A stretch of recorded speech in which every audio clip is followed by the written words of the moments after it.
Al pasar por el puerto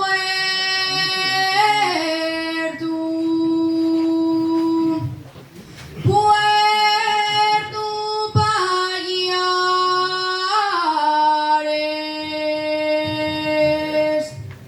me encontré con un viejo indiando vaques. Yo como era tan viejo,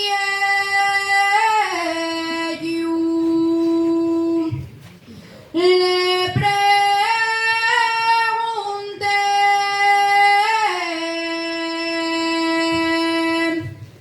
si quiere dormir la siesta.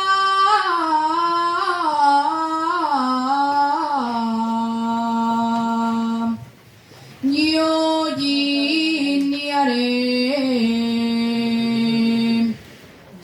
Y el viejo muy ufano me contestó: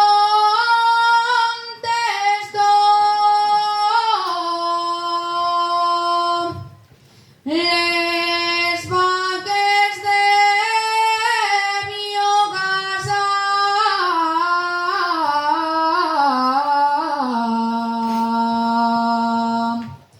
indio les dio.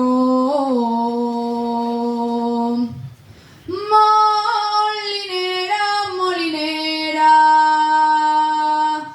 que descoloriadas desde el día de la boda no deseaste de yo.